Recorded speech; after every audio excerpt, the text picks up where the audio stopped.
This is what we do. This is what we do. We are live. Woo! We are alive. We are alive. What's We've up, made everybody? it. How are you doing? I'm going to turn my camera here because I'm leaning in a little more. How's everybody doing? Happy Wednesday. It is 3:00 Eastern time. That means it's the live drawing show. This is what we do. And I am your lovely, lovable, huggable host, Todd Wanish from Adult Fantasy. And with me is the effervescent, Trickster Bard, Willy Wonka. Always stunning Willy Wonka lookalike, Paco the Bard, a.k.a. Willy Wonka, a.k.a. James. How are you, dude? Nice to see you. Long time no see. Yeah, exactly. Like 1 minute, 30 seconds? Yeah, 1 minute, 1 minute. Not just because of the green room. It's because James and I pretty much live on Zoom like this. How many hours a day? Too many.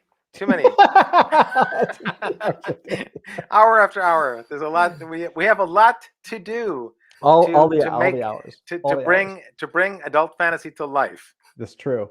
All of the hours dedicated to you guys. So we want to do something a little special for you guys today. So quick itinerary. So here's what we're thinking. Normally the draw stream is drawing because it's called the live draw stream. That usually means live drawing. Yeah. Okay. Here, Todd. Just to celebrate that. That's the most random thing I've ever seen, dude. What is that? Like you just this is the Millennium Falcon.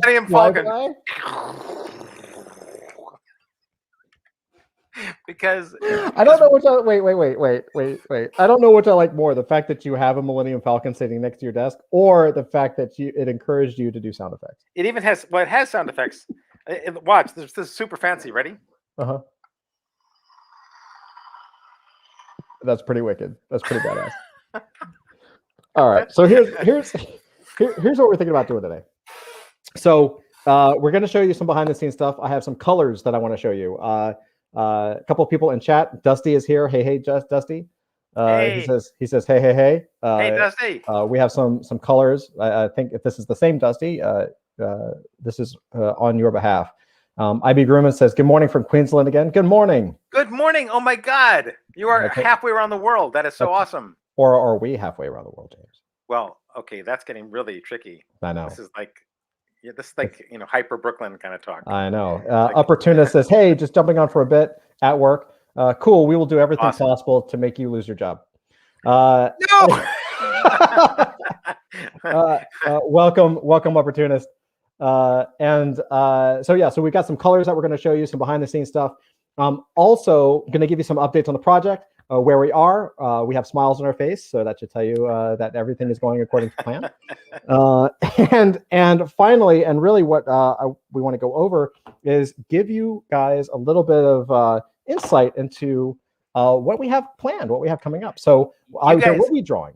Yeah, you guys get the sneakiest peek.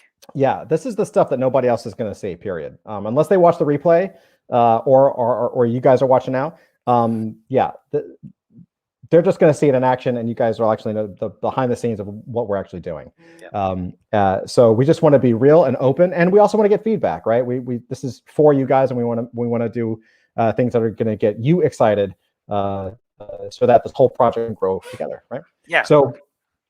So first off, what I'm going to do is I'm going to give you guys some community updates. So really quick, here's James. Wait, here, it's sound effects. That's it, folks. Take care. because you're about to do something. This like and the new segment.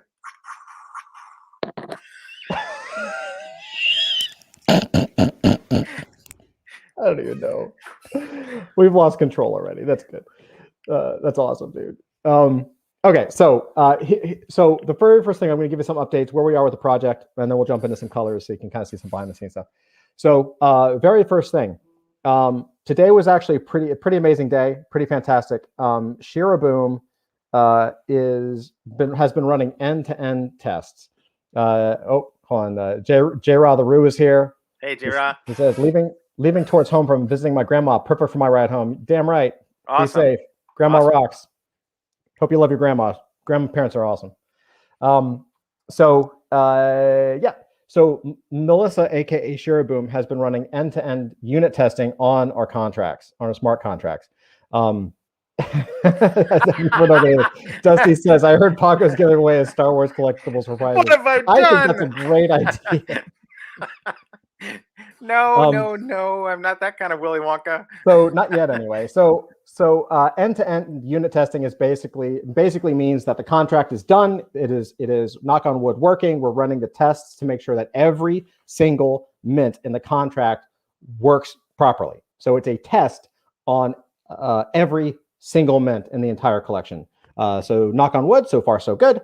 The smart contracts are coming along nice. And for those that don't know, the smart contracts that we had to make are a little different than other contracts because this is not just a PFP project. It has a lot of deep tech in it.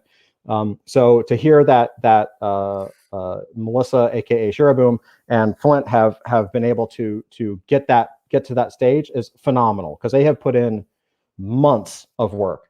I know some projects get up and out in like a month and a half. They're not doing what we're doing. So if you see them in chat, give them a round of applause because they certainly deserve it. Yeah. The next part is Flint is working on a couple of different pieces. So Flint is working on right now. He's working on a whitelist bot. So without going too detailed into it, you guys will know soon enough. We will be giving you the opportunity to submit your wallet ID shortly. And what my nose itches. Only when I'm live does my nose itch. It's just a natural thing, right? It's just always when my nose itches when we're live. It's not natural. You're the only person who ever experiences that. I know. So basically what the whitelist bot is going to do is when it's ready, you will message the whitelist bot and the whitelist bot will give you a special code in return. I'm not going to go super detailed into it, but this code will be used along with your wallet ID for you to clear and receive your NFT. This adds a completely new level of security and protection, and it also makes sure that everybody has something reserved who actually pings the bot and gets the code because it can only be used once and it can only be used by you, right? So it's very secure. The big deal though is that you're going to have to ping the bot. If you do not ping the bot, you don't get the code. And the bot will not have your wallet ID, and so you're not going to get on the whitelist. Like you're on the whitelist, but you won't get that NFT. So and when Todd says ping the bot, he means ping the bot. Ping the bot. Ping the bot. Ping the bot. Coming in season 2. Anyway, so he's working on that whitelist bot. It should be ready very soon, and I will let you guys know as soon as that is ready. Next up. The final push on Flint's side is he's working on final tweaks to the grading mechanic. It's working great. It's been incredibly complex for him to do. Again, he's put a lot into it, and we're talking like advanced calculus stuff that's way over my head. It's pretty amazing. So that is coming it's coming along, and it'll be ready very soon.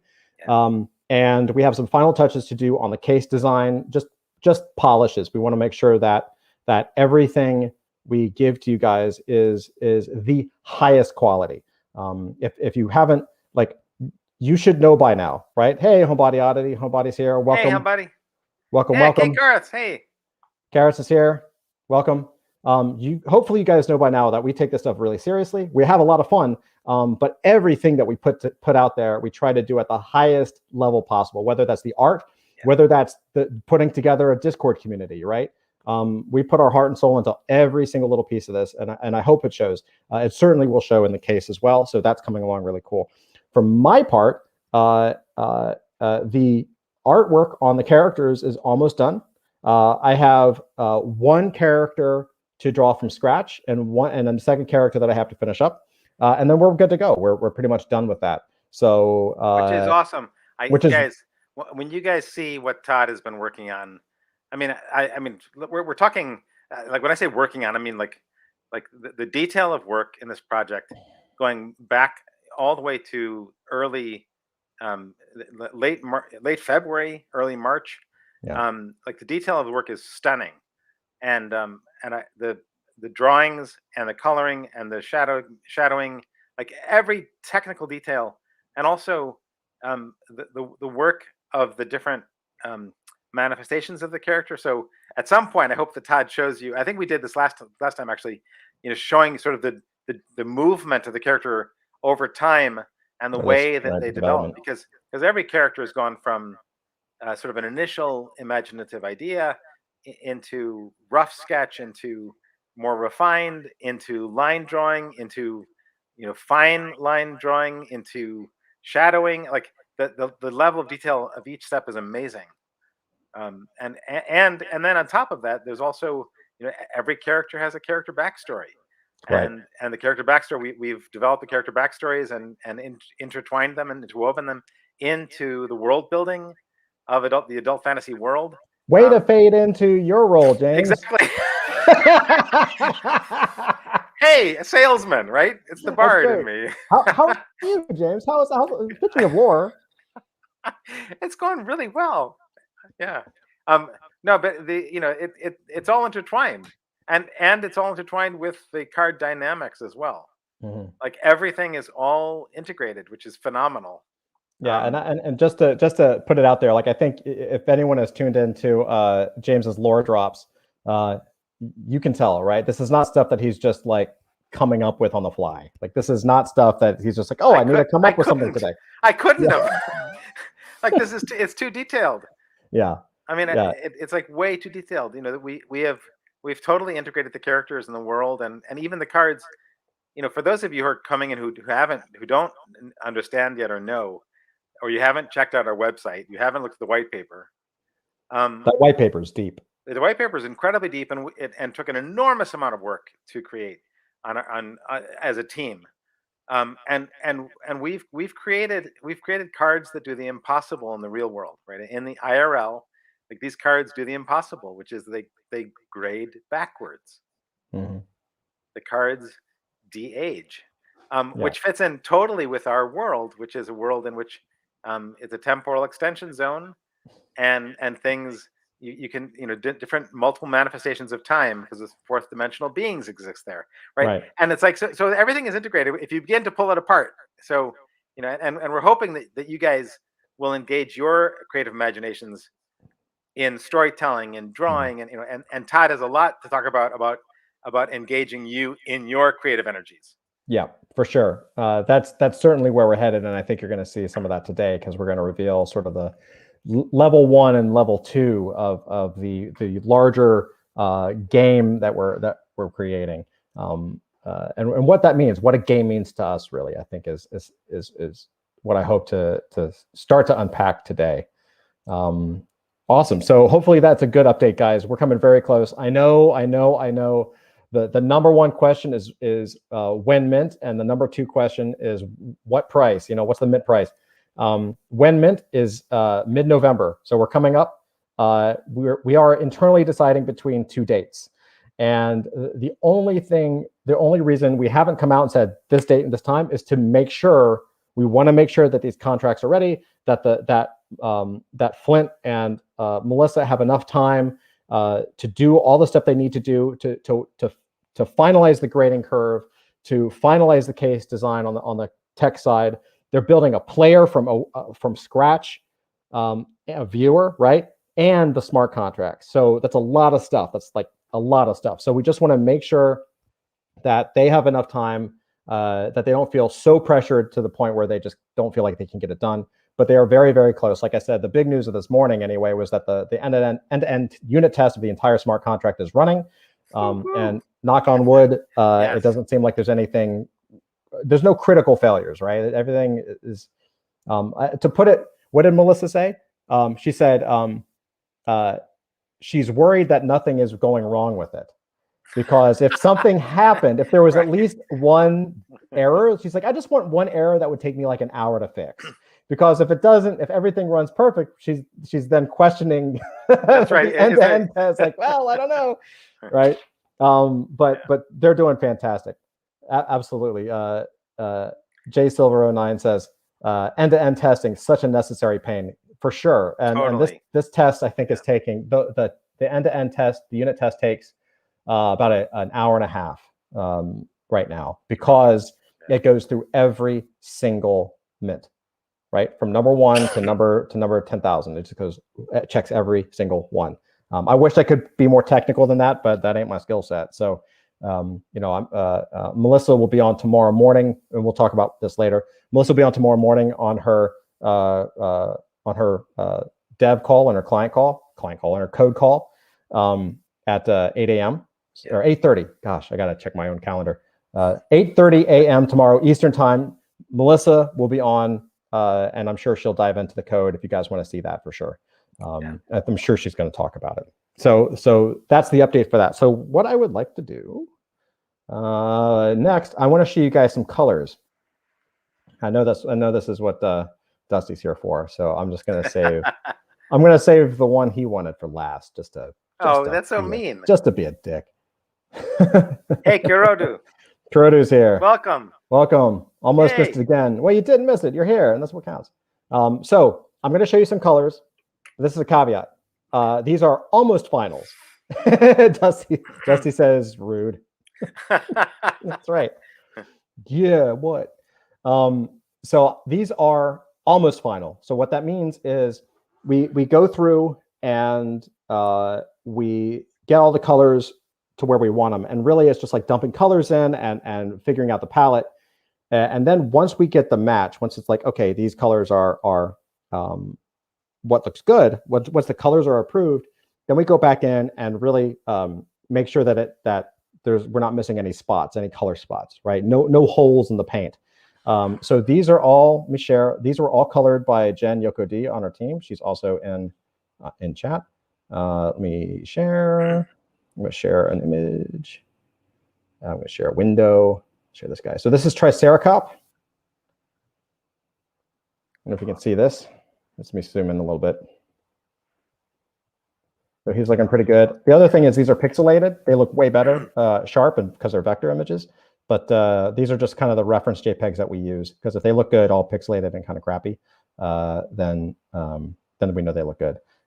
We have to. There's this little part right here we have to fill. This is actually like a little bit of an error. We gotta fill that with paint.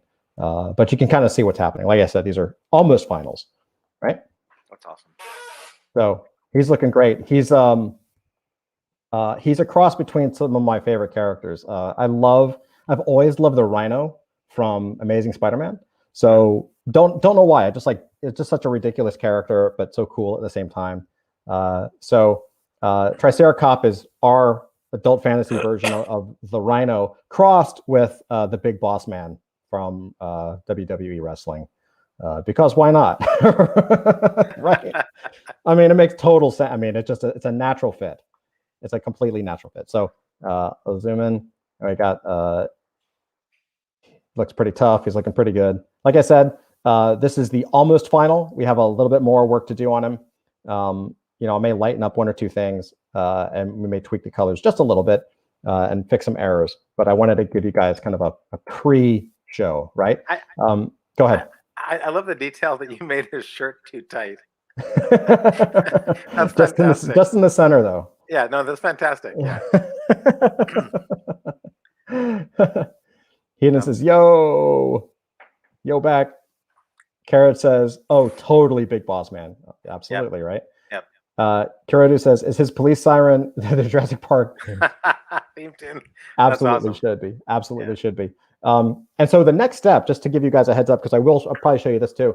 The final NFTs are not going to have this white background. They're going to be on a card, right? So we have a card front and a card back. So if you guys have been to the website or you've seen the promo video where the card is in the case and it's turning and it says Adult Fantasy and it has, I think the promo demo has a yellow background.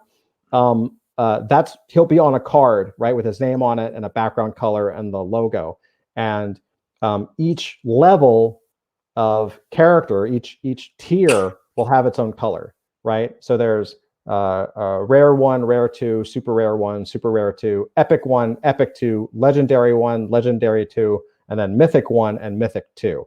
So wherever he is in the set, which I won't disclose, he will have a specific color that relates to where he is in that deck.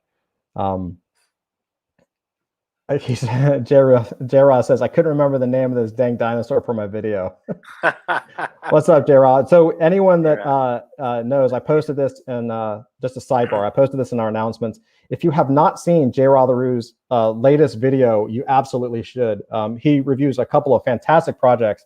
I had never heard of those projects, and of course, it got me excited. And he was kind enough to review Adult Fantasy. It was fantastic. That was the funniest editing job I've ever seen. It was awesome. It was. Totally I was on the floor. I was on the floor laughing. It was awesome. And Shira Boom was like, came in. She was like, "What is going on? Are you okay?" She's like, "Are you having a stroke?" Because I'm like on the floor, and I'm like, "No. This is funny. You just watch it." She's like, "I've never seen you laugh at a YouTube video before." And I said, "Just trust me. Laugh. You're just trust me. Just watch it." And for those that don't know, Shira Boom is amazing. She's also half Vulcan, so she's a very hard. She just has a really good sense of humor, but it's hard to find that line, that through line. And she was wailing. It was absolutely hilarious. So thank you, J-Rod. That was fantastic, man. I really appreciate that. You got some fans here because that video was freaking awesome. And that was obviously took a lot of time to do, and so I recognize that and I appreciate that. Yeah. J-Rod says, I had an editing boo-boo, triple take on that one line, cringe. We didn't even notice, dude. It's fine. No, not at all. All right, let's see. I'm going to do another character. Let's see what we got. Number 2. I'm going to share. Okay. All right. I'll share this one. Which one? I'll share this one. Let's see. Okay, so we're going to share Trash Panda. Oh, Trash Panda. Oh, wow. Awesome. So, James, you haven't seen this yet. Not this version, no. The color is awesome. Yeah. This just came in this morning. So, it's like just a little bit of blush. That looks great. Jen Yoko D did a great job with this. Like I said, these are almost done colors. I'll be going back and doing some tweaks. And then I tend to like just kind of almost like director touches, right? So I would say this is 99% done. Recognize the difference, but there will be slight differences. It looks really good. He just makes me laugh. Carrot says these are so good. Thank you so much. Yeah, I don't know. I think I showed on the last. Was it the last live stream, James? We showed the evolution of this character. Yes. Previously, so it started with Adamant, and I just couldn't. It was just too Adamant, right? So this is. I wanted Callisto from the X-Men, like leader of the Morlocks, combined with maybe Mole Man, combined with Adamant and a raccoon. Right? A raccoon, Adamant, right? Yeah. So I don't know, and this is something that I'm even realizing, because even though I've been doing this for a long time, you always learn new things. And what I came to realize doing so many of these characters is, for me personally, and this is not a hard fast rule, but what I've learned for myself is that for me the magic number is 3. If I can find 3 combos, it turns out really good, right? There's something about the third combo that really separates it. So whenever I had a character that was 2 combos, it just didn't feel right. So that first version, if you go back and you look at that rough, and I can share that again on another stream, or I can post it, and maybe I'll post it in a sneak peek. But that first version was Adamant meets Callisto. And Callisto is, because Callisto lives in the sewer, she's kind of dirty and kind of like a scavenger, right? But that's really it. She just looks like a punk who lives in a sewer, really, if you look at the classic designs. And so when I drew this character the first time, it really looked like Adamant if he was like dirty, right? And I was like, it doesn't sing. It was just like, it looked like a cool character, but it looked like Adamant hadn't taken a bath since 1984. You know, I was like, well, that's funny, but it's not like, it doesn't sing. So once I combined it with, I started thinking of Mole Man, and then and that took me to Amadeus, right? Mozart, like the character, and that took me to Napoleon, and then I started thinking about Liberace, right? So I started to combine all those kind of elements, and it was more that kind of morphed into his body shape with kind of a classic, Adamant styled costume. So this is totally non sequitur, but Uh-huh.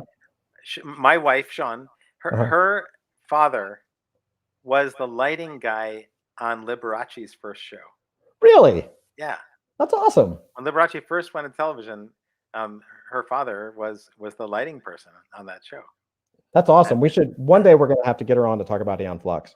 Yeah, so you guys, my wife actually did a character on Aeon Flux. She voiced a character.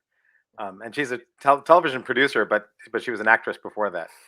So Todd, what blows my mind about this when I see the evolution of this character Mhm. is the way in which you went from uh, uh, ideas and creative things that were inspirations, and then moving until it became your own. Because this character now is totally Wanishized. Mhm. Like this is from the imagination of Todd Wanish. Sure. Yeah. And the inspirations, in a way, the inspirations don't even matter anymore because you've totally owned this character. So this Right. character is completely his own. Correct. Yeah. Yeah. And That's that's what awesome. I love is that it's like this is now not derivative from anything else. This is now completely Trash Panda. Yeah, and You and know, thank you. And it's really hard. One of the challenges of this project is we're creating something, all of us together. We're creating something that has a sense of humor to it, right? It doesn't necessarily have to be all humor, right? Like, but there's a sense of playful fun in it, and there should be a sense of humor, a sarcasm at least.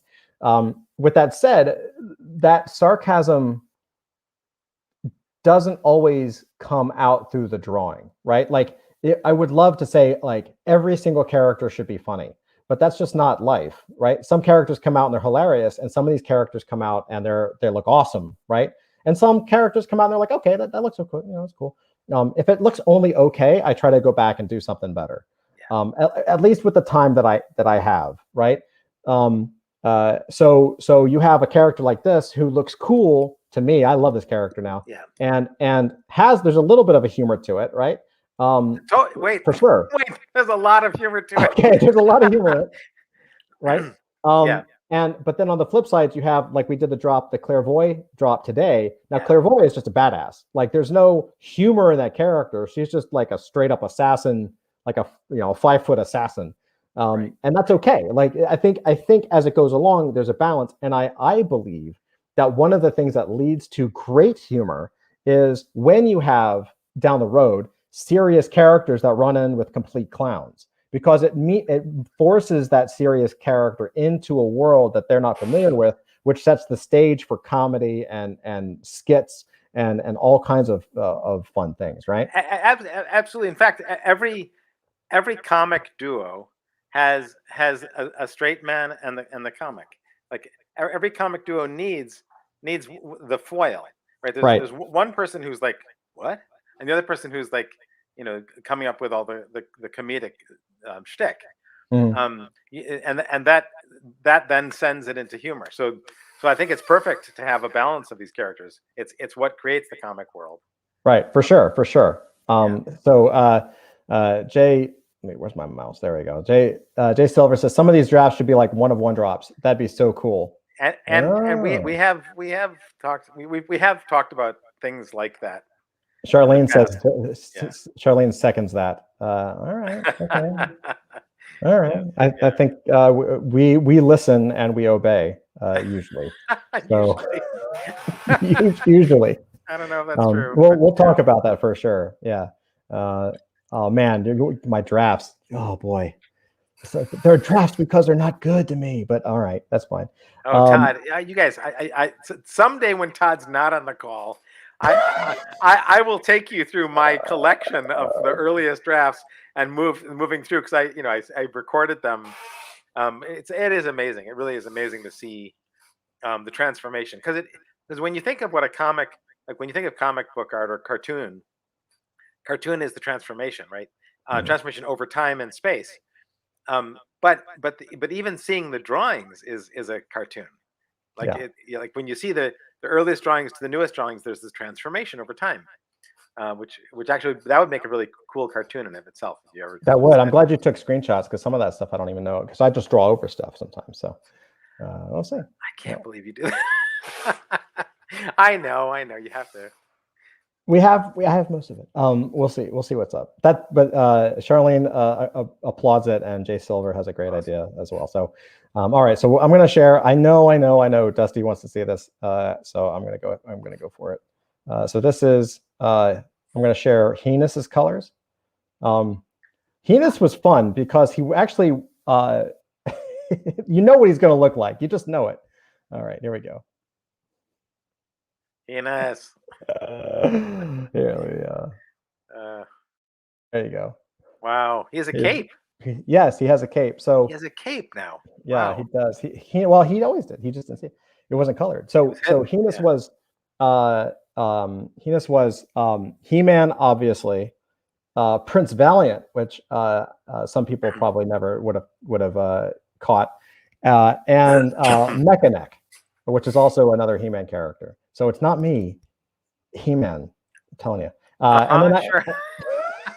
And then I combined, and then some people caught the reference to Thundercats and the Belt. There's a little bit of that, So Heinus, Heinus came out looking great, and I can't wait. This is a pixelated drawing, kind of done on purpose, guys.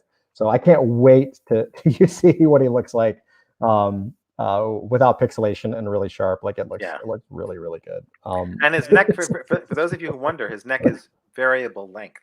Yeah. James. Oh man. Yes. He's hilarious. And I will also say that one of the things that we're talking about behind the scenes is Kurodu. We'll talk about that in a second. One of the things that we are looking at is finding a way to give you guys a high res once these are on the cards and these are done. Yeah. Giving everyone access to large high res versions of all of the characters and all of the cards, right? Because we definitely want you to, we want you to really enjoy this for all it's worth, and maybe that'll lead to prints or who knows, but we really want to share that stuff with you. So we're going to look at that.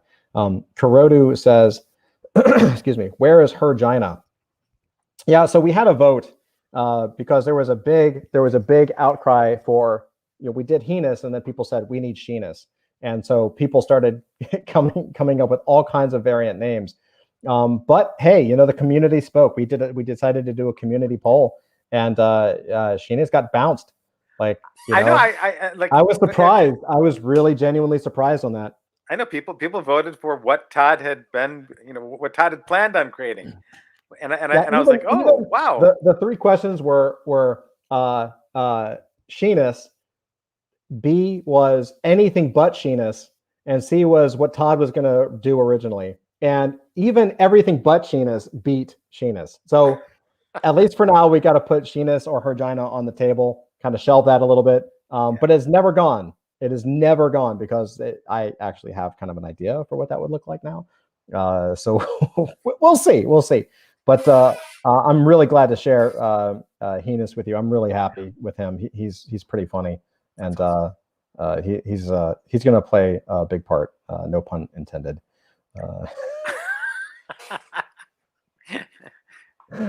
All right, so here's what I want to do. Those are the three colors I'm going to share with you guys today, because I don't want to spoil everything.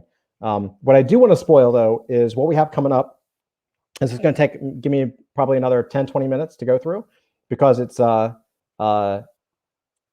interesting, I guess. It's a game. We like games. We like getting everyone involved in things. So the way this came about, I'll just give you a quick backstory before I jump into sharing a whiteboard, and I'll go through all the parts with you guys. So we are in the final push.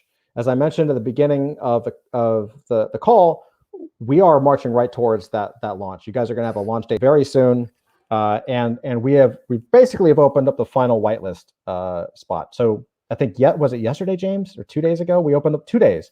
We opened up the soup roll, right? That's right. Well, we had the soup. So some people have been soup for a while, for a week. Yeah.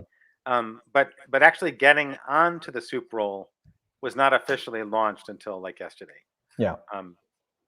And yeah, go ahead. Oh, so we started by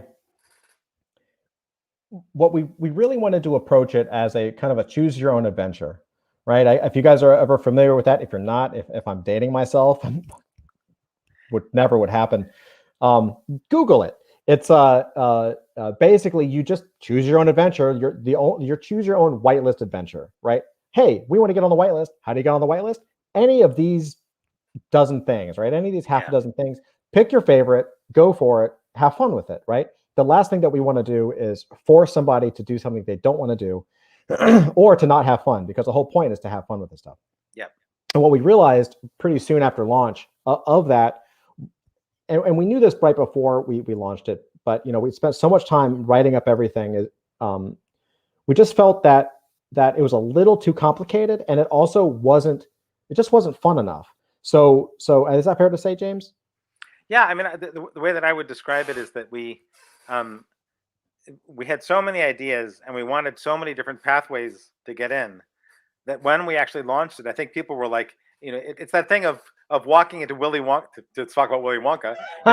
Like you walk into Willy Wonka's big open room with every kind of candy and every kind of chocolate and taste, and it's completely overwhelming, and you end up not knowing what to do. Right. And so we quickly realized, oh, wait a minute. People are in that sort of like, there's too many choices. It's like when you go to a restaurant and they hand you a menu, and the menu is too long, and you kind of wish they only had 6 things to choose from, because if they had 6 things to choose from, it'd be much easier to choose than if you open up a menu that has like 50 things, and suddenly you're like, oh my God, it's gonna take me an hour to read their menu when I just want to have a good meal. Totally.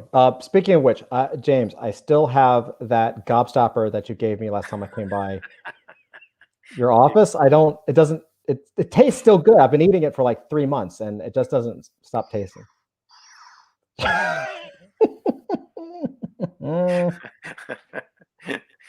Panthanet says soup.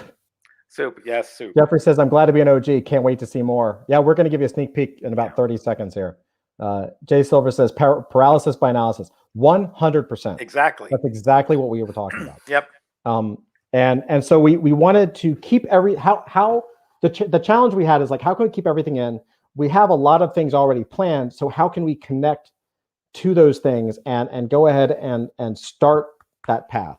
So what I'm going to do is I'm going to share a screen, probably Photoshop, and there you go. I think you guys can see this okay. So I'm going to take you guys through effectively what we're going to be doing, and I certainly want feedback. This is, we do listen, and we want to make the best thing possible. So we're about transparency and getting you guys involved. So full on, this is what we're thinking, and this is what we're moving into. So right now we are pre-mint. So technically this is the pre-launch phase. So the pre-launch phase is going to include 2 levels. Okay, so think about this as like your favorite game. Okay, so the first thing is, and of course I switched my screen, so that means that my tablet wants me to be like, oh, you have to tell me where your thing is. All right, there we go.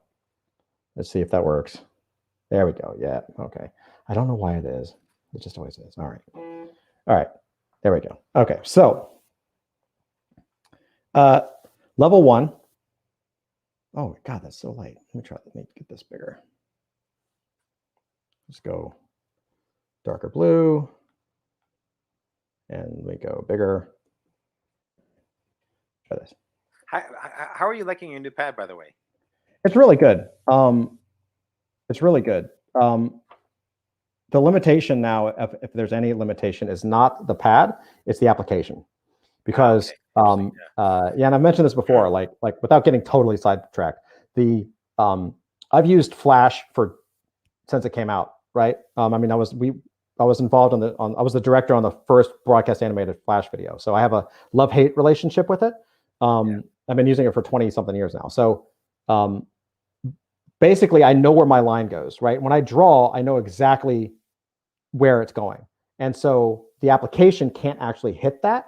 And so sometimes it'll snap it off my line, and I have to sit there and pull the line manually back in place. God. It's a pain in the butt. But, you know, it also makes the work look freaking awesome and stands out from everything else out there. It's a secret. Okay. So level 1, this is about 2 things. One is community. Everything's about community and culture fit. What is community? Well, that is us. That is us as a group, obviously.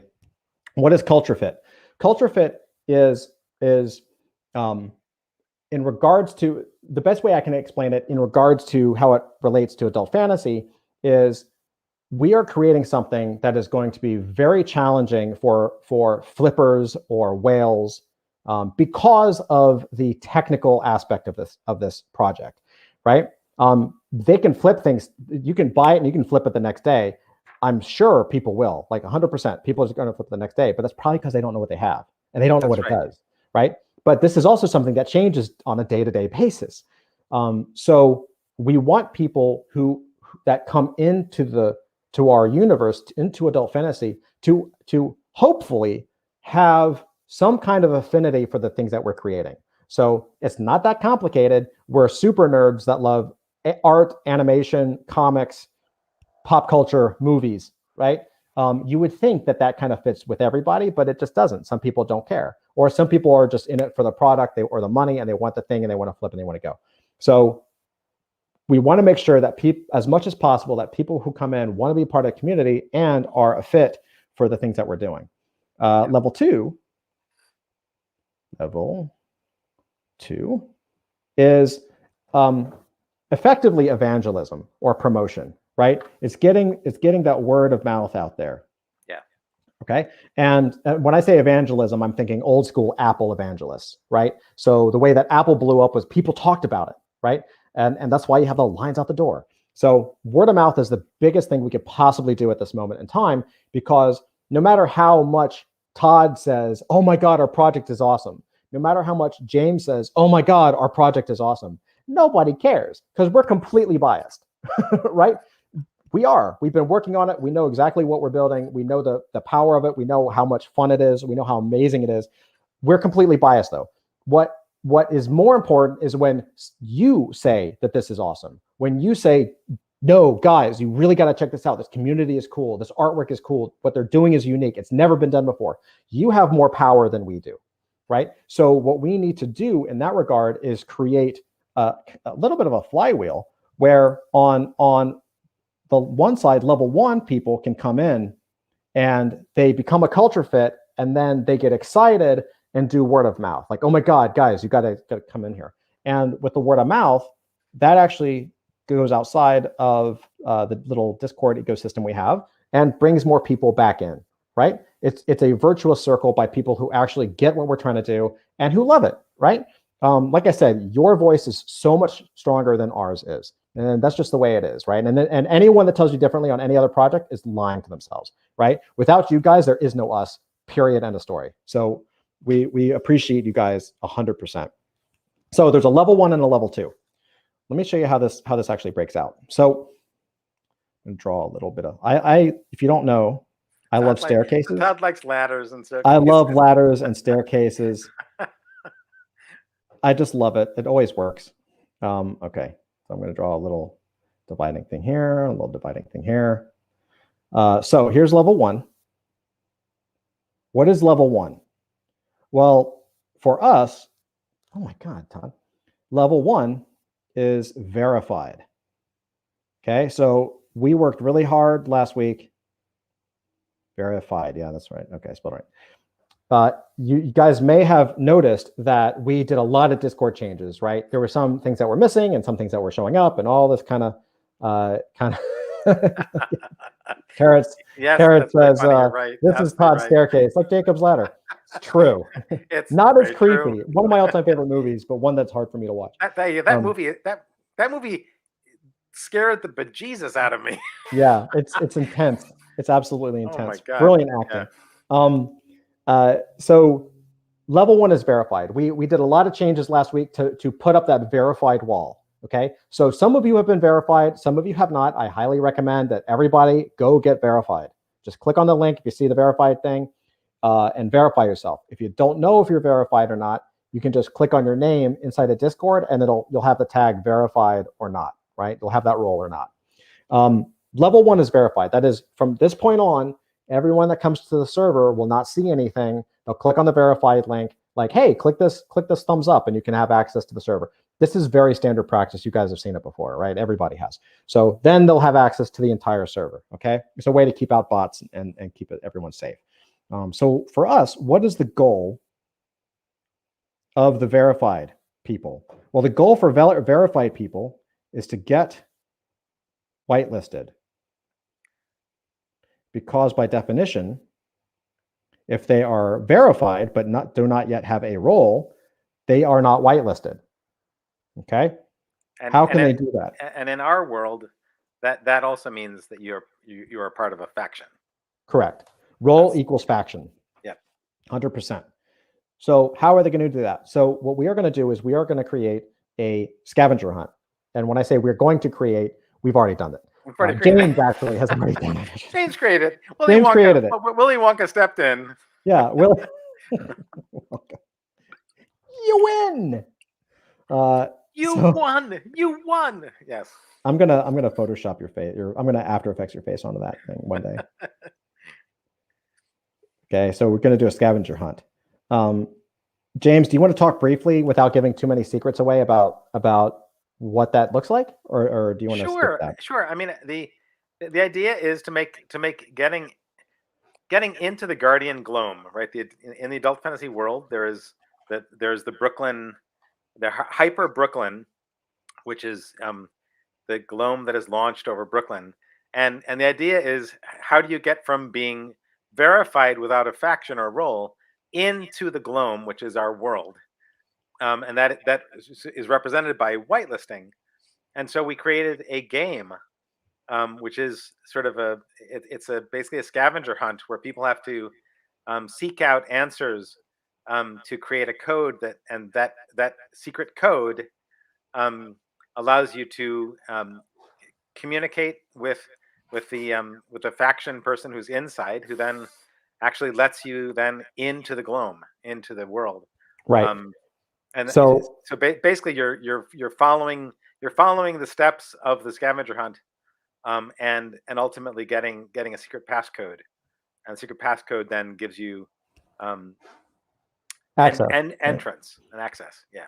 Yeah, and we should can't stress enough that it's a fun way to do something. Like some of these scavenger hunts and puzzles are insanely difficult out there.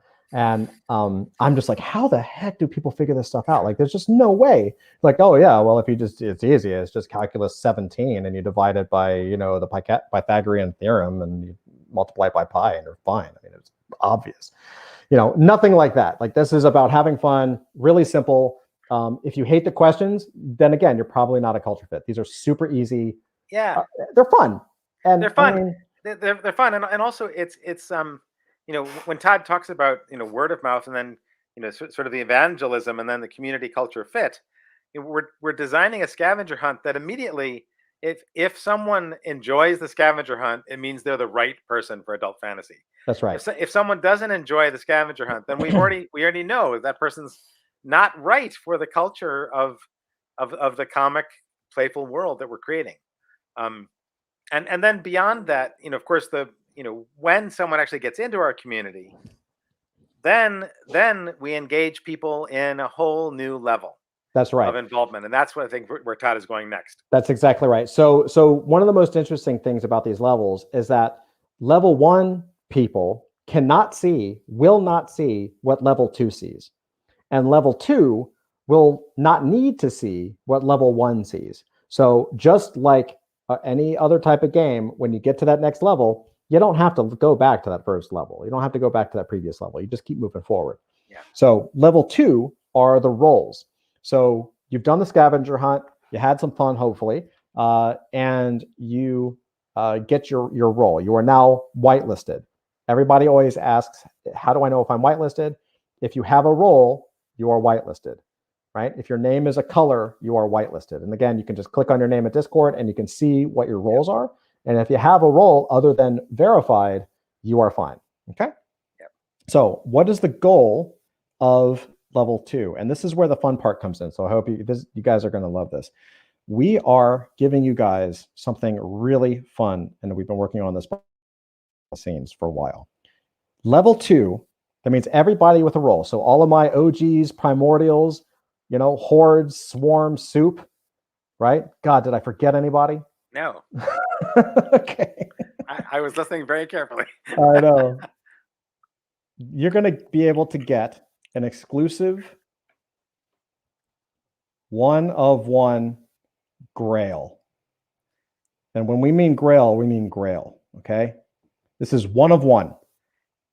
I don't know if do I want to, we're not going to say, we didn't discuss this. Do we want to talk about what it actually is? We talked about it a little bit, I think. Well, you can tease it out. I mean, the important thing is that swarm, that there's a competition, and the winner of the competition, right? So everyone is going to be competing. That's right. And the winner of the competition wins an amazing swarm. I can't. Oh God, guys, God, I'm gonna get torn up now. Swarm is not going to destroy us. I know. Swarm, yes. So the when you talk about getting the exclusive grail, it is a win. It's a major win. Yeah. And no love for swarm. Oh God, we're in trouble now. No, we totally love swarm. No love for swarm. We love swarm. So do you know how like when we were talking about swarm, we were imagining all the spaceships in the sky and all the beings, the alien creatures who could fly in all the different ways they could fly, and we came up with the name Swarm. I know. Well, I'm just okay. OG, primordial, horde, swarm, soup. Right? No, I love my swarm. You don't even play. Swarm is tough, man. I love it. So you guys, level 2, anyone in those groups have the opportunity to get an exclusive 1-of-1 grail. Okay, this is 1-of-1. No, late. It's over. That's so funny. Over. It's over. It's too late. It's too late. I'm gonna be paying for this. They now know. They know that you hate the swarm, Todd. That's right. It's come out. Oh man, we're doomed. We're doomed. No, produce. No, gotta correct this. Oh God, we have to heal the swarm. Bowie just walked in. Hey, Bowie. You just watched me. You just missed me botch our role playlist. I forgot to mention swarm, so now I'm going to mention swarm first for the next week. Swarm, yeah, we have to say swarm every time we talk. That's right. Swarm is now number 1 before I mention anything else for the next week. So the goal is to get that exclusive 1-of-1 grail, and we're going to tell you what that is in a minute. Maybe today, maybe tomorrow. We'll probably tease it out because why not? How it's going to be a grail quest, and I'm going to show you what that is in just a minute. And then level 3, once you get that grail, or once you've been through that quest, well, this is actually going to be saved for just a little later, because you guys have to get through level 2 first. Yeah. Okay, so let's talk about really quick. We're going to go through what level 1 is and what you get, and what level 2 is and what you get. Okay, so level 1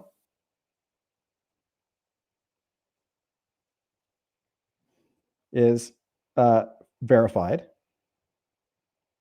Right, these are all my verified peeps. And you get that scavenger hunt.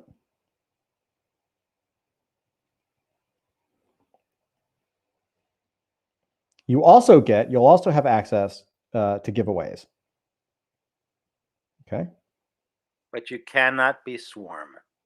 You cannot be swarm. You cannot be swarm. Swarm stands above the crowd. So if you do the scavenger hunt, if you're verified and you do the scavenger hunt, the reward is a roll, and it will be specifically the soup roll.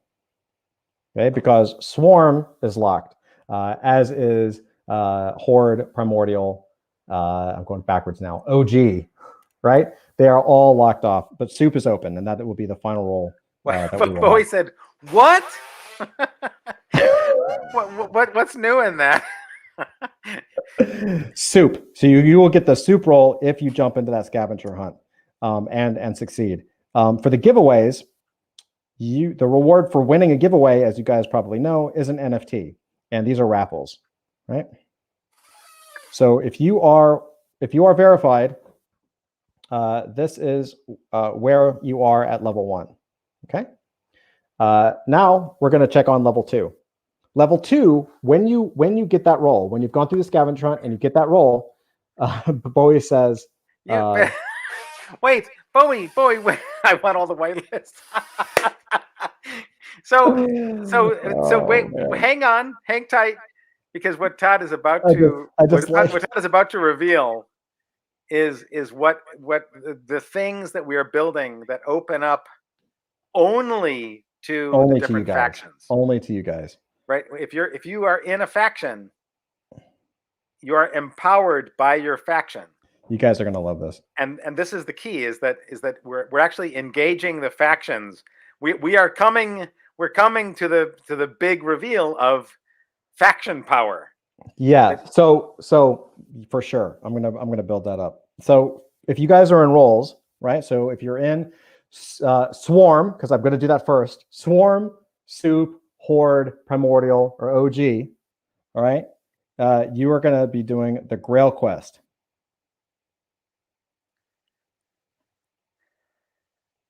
You also have access to giveaways, right? OG training nights are coming up, said K. Karras. That's it. That's seriously.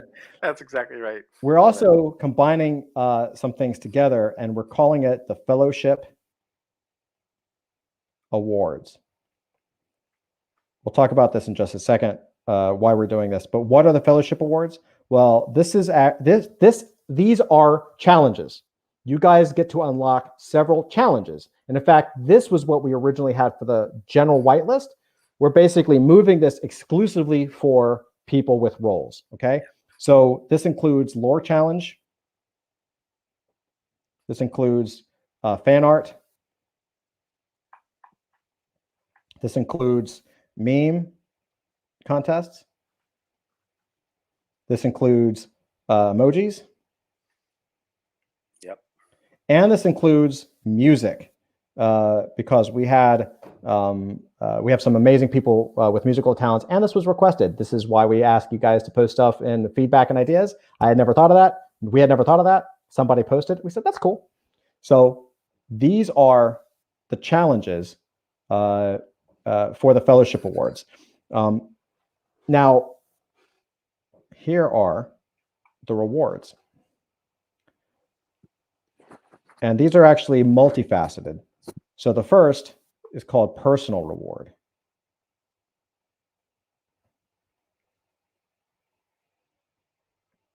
So if you win the Grail Quest, so the Grail Quest is going to be a raffle.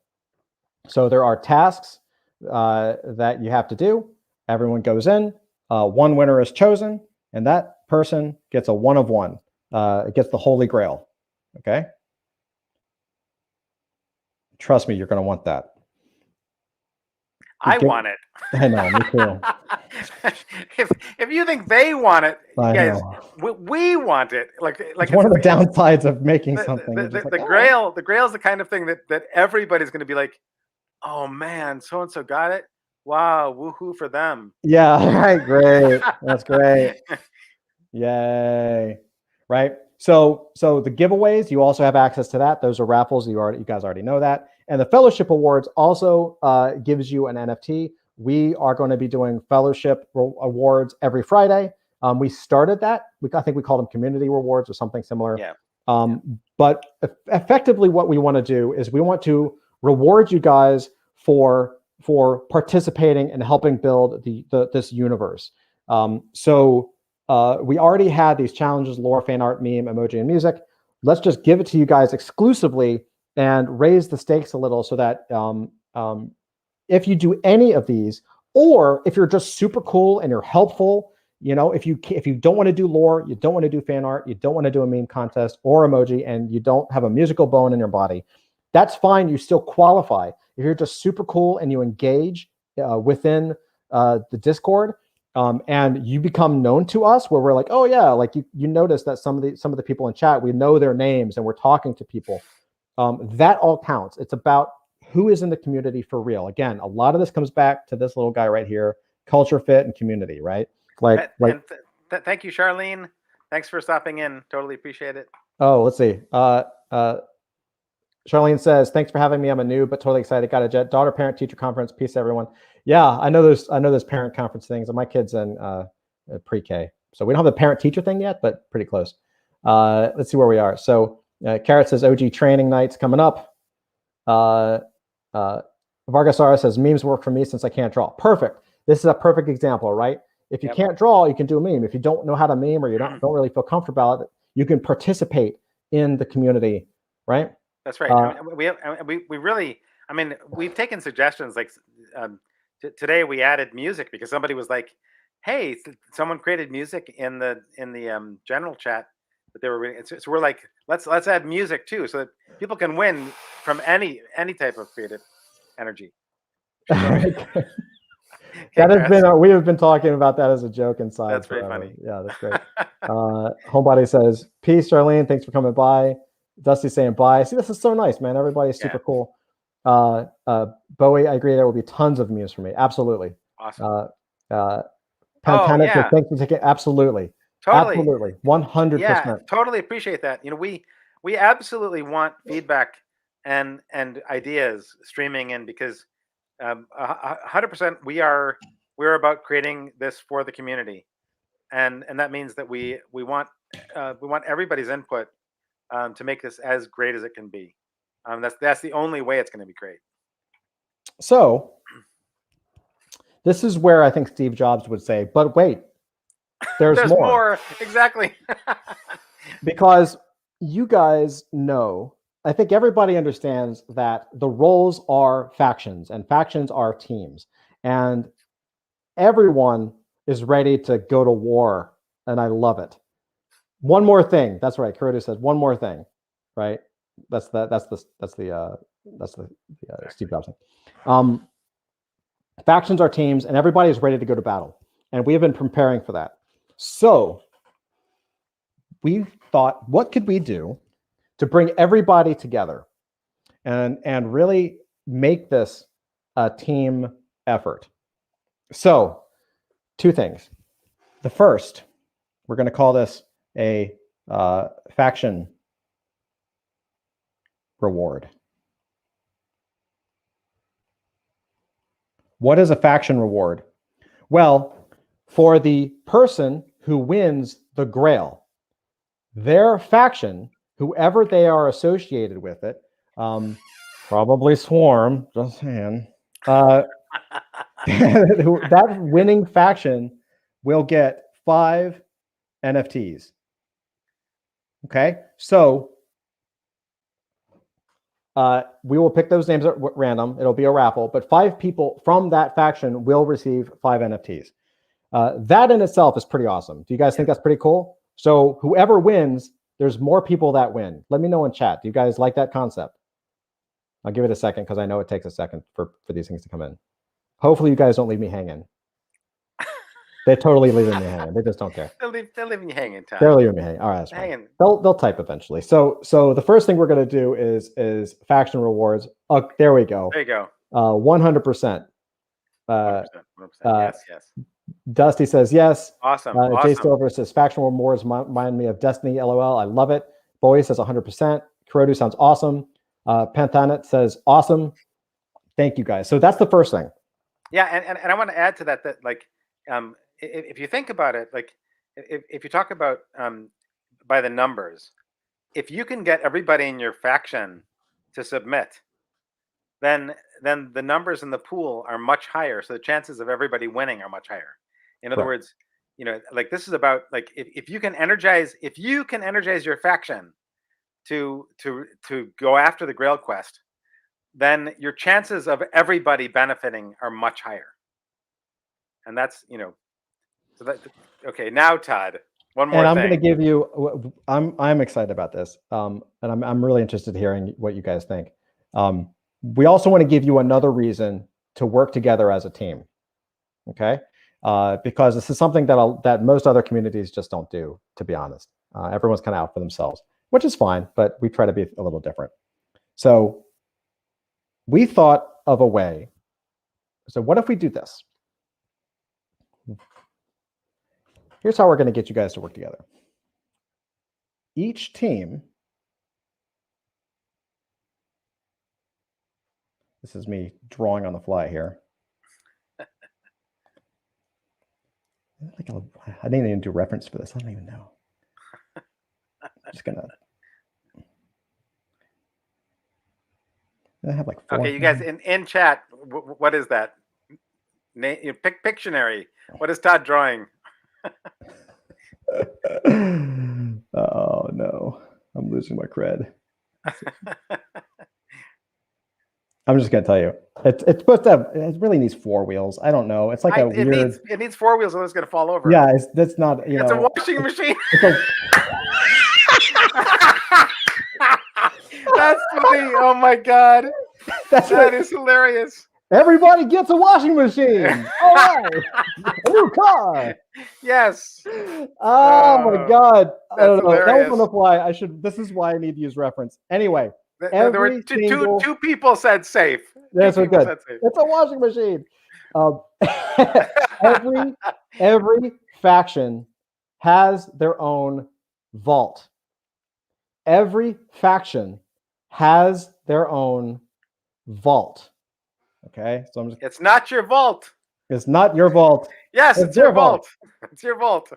Every faction has their own vault. So for the winner, the person that wins the Holy Grail NFT, their faction gets 5 NFTs distributed in a raffle system to 5 people inside of that faction. And one more thing.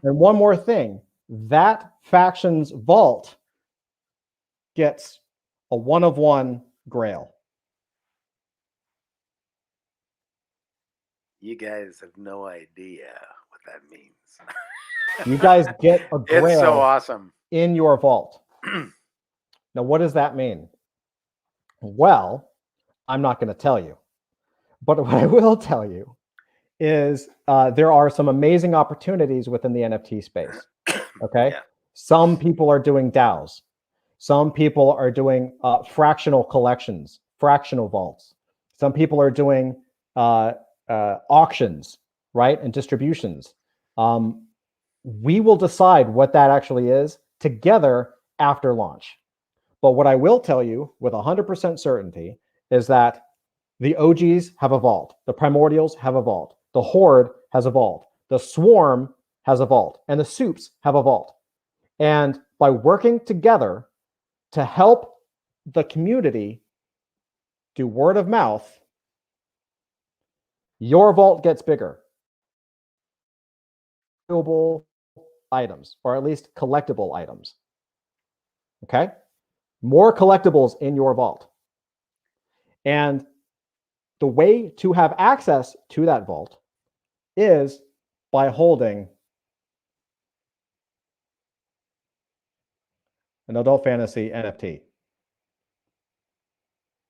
Okay? Because we will eventually be doing taking snapshots of wallets to make sure people are holding. Those people will have access to the vault in some way. It may be another NFT, right? That actually gives you the win, and then you could actually sell that. You could trade it, whatever you want. It's probably an airdrop, something like that, to be determined. Okay, but for 100% certainty, you will need to hold that AF NFT. So you got the whitelist spot.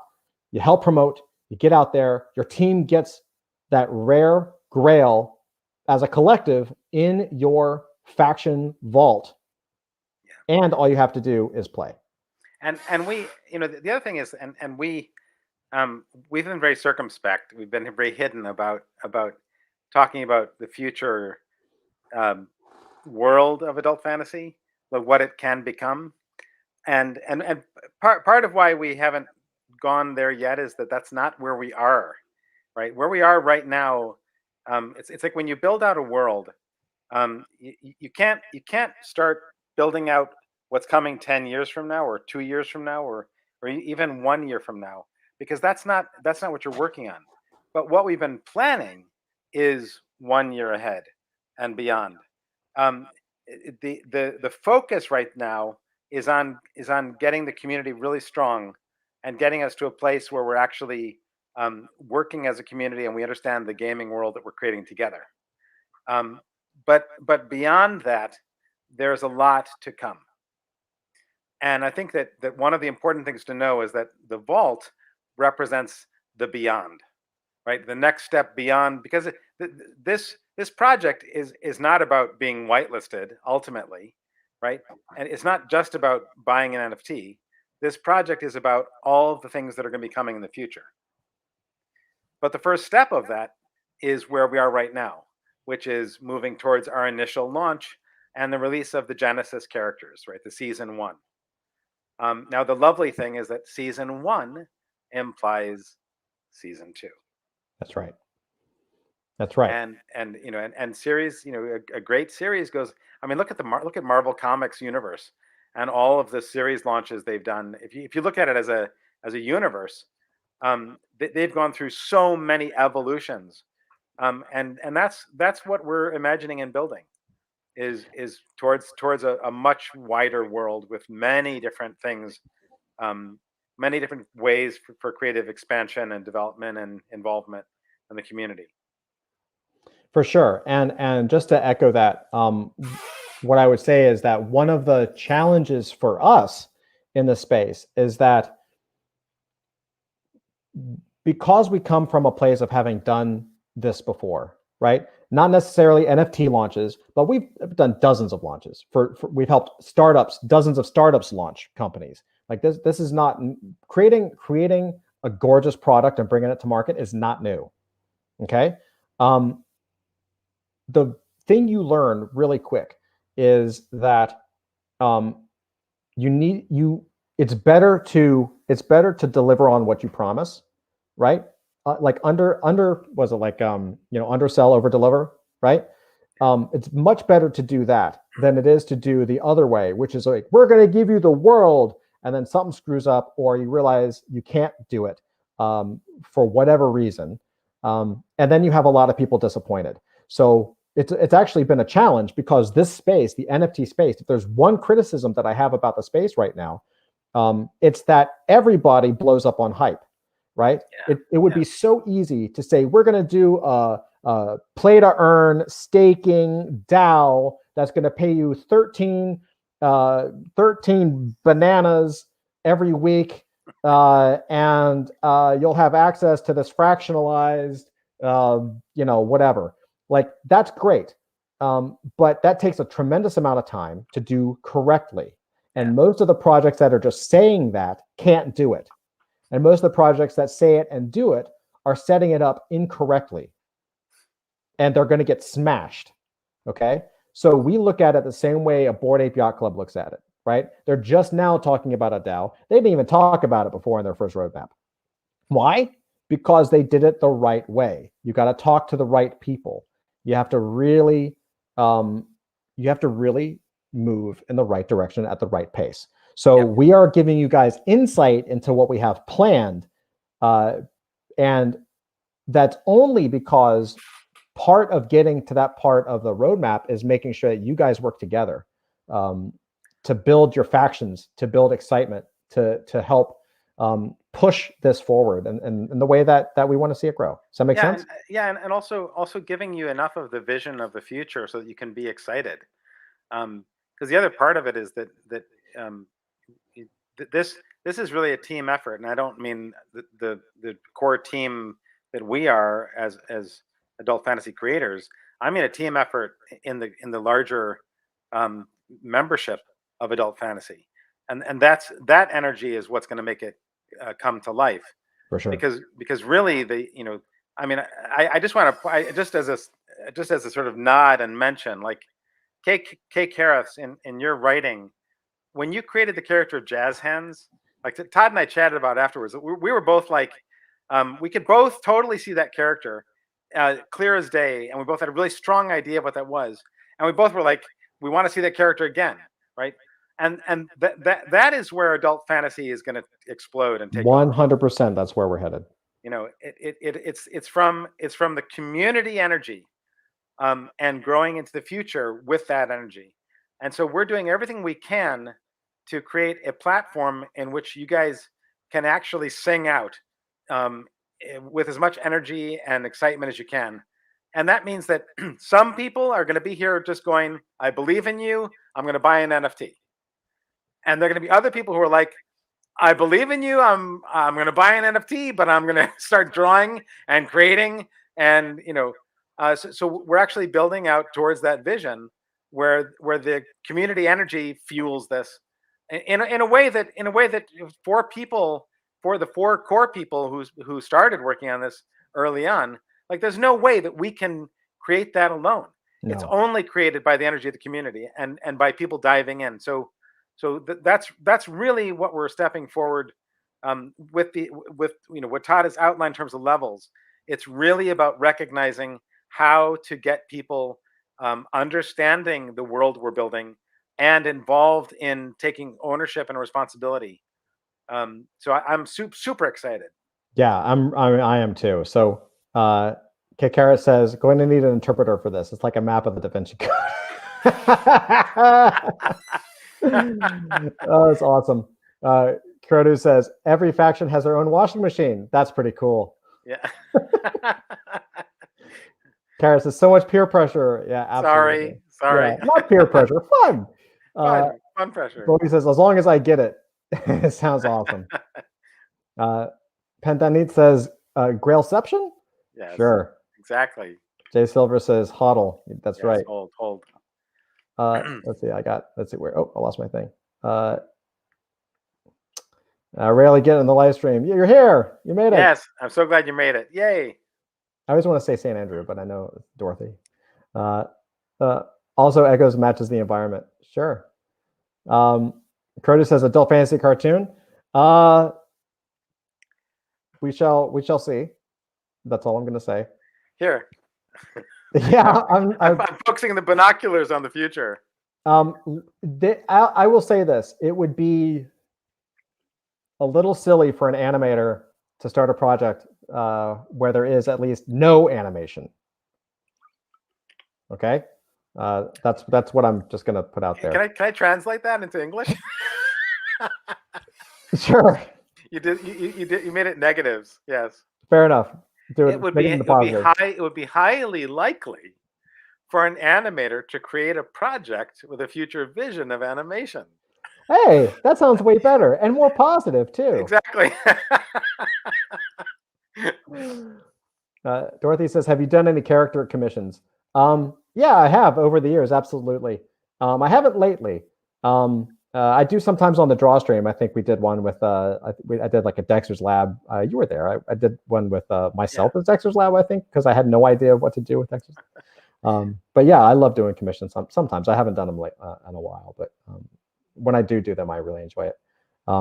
Bowie says, you guys are doing stuff no one else is even dreaming of. Thank you for saying that. We think so. But it's also why we're when James started, he was 27 and he had like dark hair. He had dark brown hair. Dark brown hair. Now I've always been blondish. Carrot says definitely we need more jazz. I know what jazz hands look like. I have a vision for that. I know. K Carrot's like seriously. It's really good. That's right. That is like, you should write more, and that is kind of a key. We're not unlocking that door yet, but that is the bullseye of where we're headed, right? Yeah, and please, that's why we say it's crowdsourced, right? And please do another submission. Like the lore challenge needs your creativity. For sure. Bowie says each one of these streams I get more excited. Awesome work. Thank you so much. Thanks. That's awesome. Kitra is my new tool. I'll have to look at Krita. I don't know that one. Bowie, same, a world of pure imagination. Yes, exactly. I wonder if they're making a cartoon. Yeah. Oh, No. No. Krita is a professional free open source painting program. Oh, okay. Cool. Awesome. Right on. And World of Pure Imagination is a nod to Willy Wonka and the Chocolate Factory. All right. Which I love. Yeah. Coco Fascio says, "Watch his beautiful mind once." Yes, for sure. So, like I said, this is the next step. This map that I just drew for you guys is why we pulled down the whitelist fact and kind of the challenge area, because we're refactoring it just a bit to push it into this. We were originally planning something like this later on, but we said, you know what? It just kind of clicked, and we said we can actually move that part of the project forward a bit, give it to you now instead of later. We just need to do a little bit of refactoring and push it out, and that way, some of you will be on level 1, some of you will be on level 2, and then together we will move into level 3 as we move forward and get into launch and beyond. So the next couple of weeks are going to be super exciting. And eventually, someone will pick door number 3, where there's a washing machine.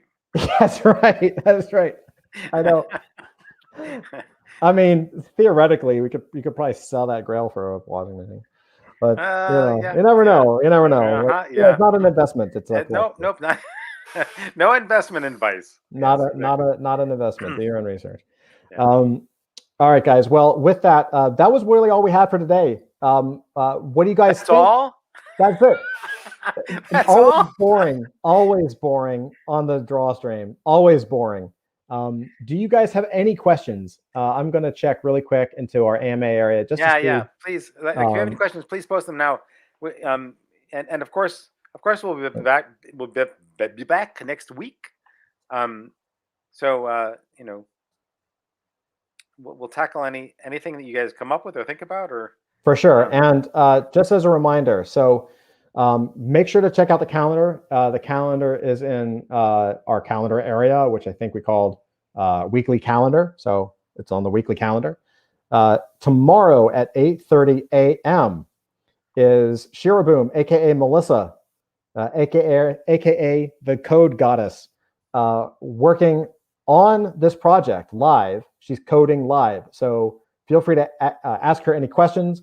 I know there was a question about whether Melissa would start to cover smart contracts, like how they work and how to do them. We're gonna talk about that, and we're gonna find out if she can do that. Maybe that might be something post-launch where we go into like a tutorial thing. Melissa actually has taught Ruby on Rails developers, and she's taught people how to code. Like she's done that before and had her own course. So maybe we'll do that for free for the group if you guys are interested. Do a how to do a smart contract, or at least do a post-mortem and break apart our smart contract so you guys can see how it was done. Dusty says, how many different iterations do you normally go through when developing a character? Generally, how much transformation happens to get to the final version? That is a great question. It takes a lot of work. So the misnomer is that it's just a character, so it shouldn't take that long to draw, right? Which technically is true. What takes a long time is the concept. So I can toil away on a concept for a character for days, because the concept, for me to get the correct image in my head of what that character looks like, the personality has to be there, the background has to be there, who this person is, who this character is. Like this is the difference, and I preach about this. This is the difference between a character and pretty much everything else that you guys see out there. And it's not just NFTs, just in general, comics, animation, even some of those characters in animation are not characters. They're designs. A design is different than a character. A character has a story. Like, why does the character have a belly? Why does he hunch over? Why is he strong? Why does he have a smirk on his face? What is it in that character's past that made them who they are? There's a reason why I have awful posture. It's because I lean over a drawing table for 20 plus years, right? So my posture is crap, but it's part of my story and it goes into my character, right? So finding the character takes a tremendous amount of time. Once I see that character, then the rough sketch is fairly quick. I mean, it takes me a couple hours to do a sketch. And that's when I start combining things and taking elements and seeing what I like and what I dislike. The inking stage takes about 4 to 5 hours, depending. And then the coloring, the shadow matte shadow matte area, whatever. That can take a few hours. That's where I add all the beautiful shadows to make the character more three-dimensional, but on the shadows. And then the coloring takes a few hours. So all in all, I mean, if I get 2 characters from scratch, if I was to get 2 characters done a week, I am on fire, right? Like I am just like, man, I'm burning. That's also why it took so long to get this project, right? I've been 25 characters that all have some kind of personality and some kind of backstory. Doesn't get done. And I mean, if I was drawing Spider-Man, well, the character's done. The history is there. So I can jump in and draw Spider-Man in like 2 or 3 hours max, like a complete drawing, right? That's not that challenging. But when Spider-Man doesn't exist, and you're like, man, I should create something called Spider-Man, that's a whole different kit and caboodle, right? That's also, like I said, if you look at the drawings, you look at the characters in Sneak Peek, and you compare them to any other project, you can start to see the difference. You'll start to say, oh, I see what Todd is saying. Adult fantasy has characters. These other drawings are cool designs, right? A figure with a cool design is not a character. No, and that you can see and I mean, I love Cool Cats. I love Doge Pound. I love Lazy Lions. But they're art. They're not characters. Right. It has a different purpose. That's right. And I think that just as an example, I mean, when you talked about days, like working on it for days, but the reality of Trash Panda is that we've been talking about Trash Panda in for months, going through all kinds of discussions about the character, and so the drawing it is one thing, but the actual creation of the character and the idea has taken months. Like we've been talking about it and discussing it, and not just Todd and I, but other creative input from other people in our team, to sort of explore that character and flesh it out. And that's really, I mean, that's the difference between creating something for a growing world and creating something for, as Todd said, a design, right? Yeah. 100%. Okay. Croder says, yeah. Will the card backgrounds have any rare special traits like holographics? So the card backgrounds for season 1 will have different colors representing the different tiers. They'll also have different signifiers based on their points and their power levels, right? So there are some things that the case has that makes them look unique and very that shows them to have rare traits, if that makes sense. But that's more on the case, not the card. The cards, we are moving towards holographics, holograms, all that kind of stuff. Chromium, that's on our roadmap. It was a little out of scope for season 1 because of the just sheer amount of creating we had to do with the grading curve, with the case, with the characters, with the cards. But that is on our roadmap, 100%. I cannot, because I've been pushing for. They know, James knows I've been pushing for. I'm like, we got to have holograms, we got to have holographics, like for sure. That is absolutely coming. Yeah. So Kuroda, you are right on the same page as we are. And Homebody Addy says Cool Cats are based on a character. So let me be specific. When you create 10,000 avatars, each one of them is potentially a character if you were to spend a lot of time figuring out what that expresses. Like you could take one Cool Cat and you could try to look at it and begin to elaborate on it, but that's a very different process than taking one character and elaborating on the detail, the specificity of that one character. So it's a difference in focus, and I think that So I'm not in any way diminishing the power of Cool Cats or Lazy Lions. Like I own these. We things. own them. We own them. I've invested in them. I love them. But it's just a question of what is the focus. And I know there's more discussion in that. I totally respect that. But it's really a question of focus. I mean, Todd has spent an enormous amount of time drawing one character, and making that one character super specific. And that's different. We could have gone a different route, which is 10,000 avatars, by mixing and matching different variables, and that was something we talked about. But it was a path that we decided that was really over flooded in the market. That there were so many projects doing that. We wanted to do something different. Yeah, and just to jump in, like what I would say to that homebody, and just to support James, like we're not dissing anything. Like again, we're fully invested in NFTs, and I have Cool Cats, I've got Bored Ape, like I love these things. I've been in it for a minute now. When I talk about the difference between character design and so homebody says no, I mean Klon created a character among others, Blue Cat. Like yeah, for sure. And Blue Cat, and I haven't seen the background, but Blue Cat is a character, absolutely.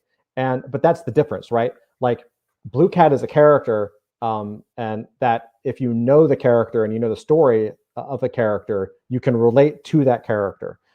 I would suggest to you that the 10,000 pieces are derivatives of that character, right? So what I mean, let me use Bored Ape as an example. So if you have if you take two Bored Apes and you put them next to each other, and one has, like mine has an eye patch and a fisherman's hat and like a bow tie shirt, and you take another one and it's it's got gold fur and rainbow teeth and laser eyes. Yeah. Well, because of the type of project, you know that gold teeth, laser eyed rainbow thing is like a grail. You're like that. Okay, you're attracted to that one. But if you look at those two objects and I said, well, what's their story? You'd be like, I don't know, right? You could maybe say, well, this one has a fisherman hat, or so you could say, well, maybe he works on a fisher wharf, but there's not a lot of depth beyond the design, right? The reason why PFPs work is because you're shuffling traits. You're not developing characters, right?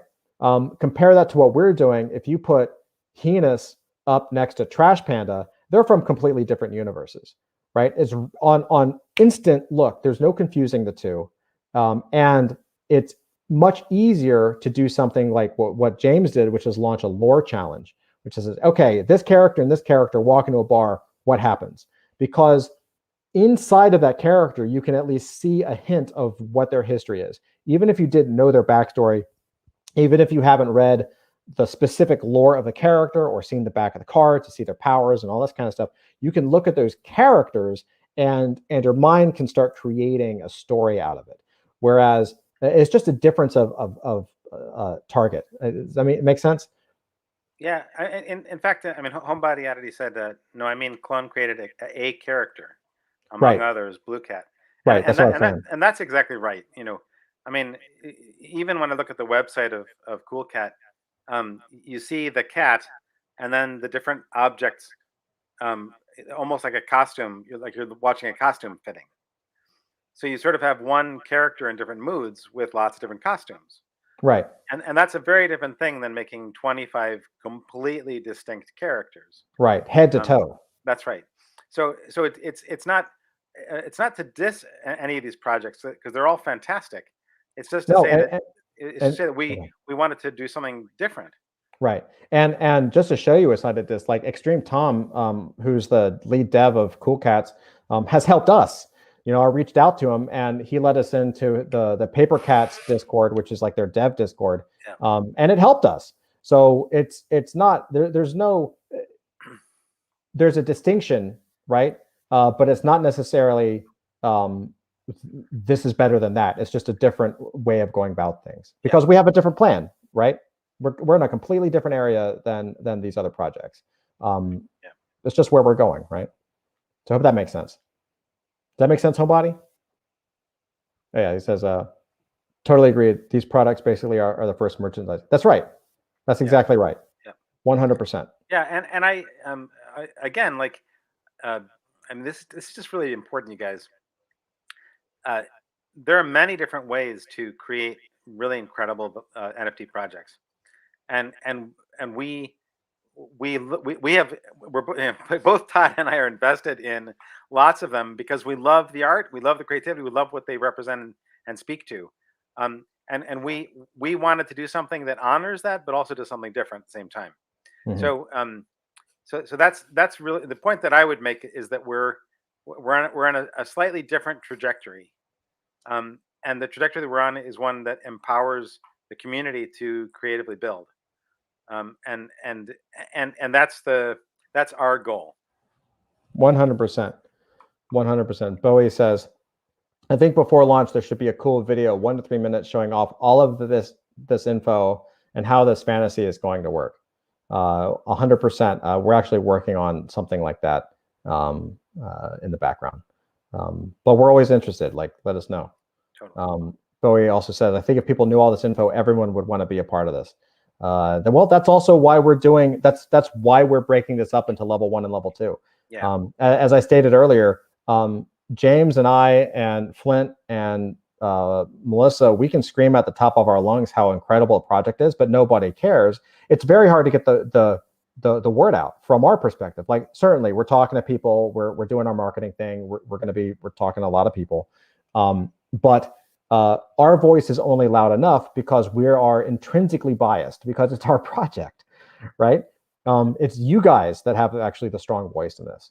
It's you guys who can spread the word about this, and that's why we're trying to empower you as individuals and as a team, right? As a faction, to help us move the ball forward, because we certainly want to grow the community, and we want to make sure that as the community grows, it's the people who come in are people who are genuinely interested in what we have, right? Not just for like a quick flip, if that makes sense. So Homebody says, yeah, I love the things you are trying to do. Awesome, Homebody. Thank you. It's a great question. It's difficult. We always want to, this is a different project than things out there. So we always want to compare and contrast, but anyone, please never assume that a comparison or us contrasting is a diss, because it's not. Not in any way whatsoever. And I hope that comes across, because I mean, for example, like with Lazy Lions, I love that project. I love it so much. Taco is a 1%er in Lazy Lions. I'm really invested in Lazy Lions. I love it. I think the energy of the community is fantastic. And I, having said that, it's different from what we're creating. Right. Right. This is different. And what we want for you guys on this call, and you guys here to know, is how it's different. That's the key here, is that we're trying to do something that really represents a step in a different direction. Dusty says it would be awesome, Matt, if at some point to integrate a little bit of popular NFT culture in the AF world to a character partially based off of Bored Apes. Or that time to save someone that reminds us of a cool cat. Oh, Dusty. So inside, so Dusty, I'm going to put this up. Todd, so Dusty. Yeah. This is me over my hands. What are you gonna say? What is it? Todd, I think okay. This is just me. This is just me. Todd, I'm just thinking, like, I'm thinking a little sneak peek here. Okay, should I pop in a sneak peek? Listen, the person raised it. I think there's a little sneak peek in order. All right. Okay, hold on. This is unplanned, but this is for Dusty. So this is also in sneak peek, but I'm gonna, where is, give me a second. Do I have a work in progress? Do I have him as a JPEG? I do. Okay. So I'll show you two, Dusty. Okay. So the first is, let me stop sharing this guy and let me do share here, and we're gonna share screen. And so this is the shadow matte version. He's being colored right now of 344. So this is Bored Ape 344 derivative, right? And this is for Dusty. I'll show you kind of like a zoom in. So 344. Friggin' awesome. So here's where what I'm talking about in terms of character. In terms of character, so 344 is my ape. And I got really inspired, just like a lot of other people did, when Bored Ape came out, and they were like, yeah, you can do whatever you want with it. And what I realized pretty early on is I said, well, I love my ape, but my ape is not gold. It doesn't have rainbow skin, rainbow fur. It doesn't have lasers shooting out of his eyes. But what I realized is that the Bored Apes, just like all of the PFPs, well, they only they're avatars, right? So they only come up to the shoulder. So I said, well, my Bored Ape is actually the only Bored Ape in existence to have a gold gauntlet derivative based on the Infinity Gauntlet crossed with Hellboy. So that's a gold gauntlet.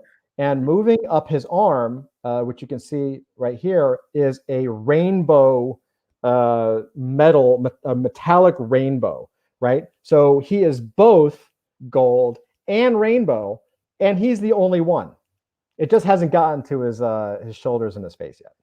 To add to that with a little lore hint, he's one of the most powerful characters in our world. Yeah. But he's also completely bored. He just doesn't care.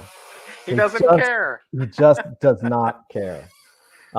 So this is one of them, and I will tell you the other one. If you want to check inside of Sneak Peek, we have a character called Cobalt Fox, and Cobalt Fox is and I don't know if I don't know if we have a color version of him on Sneak Peek yet.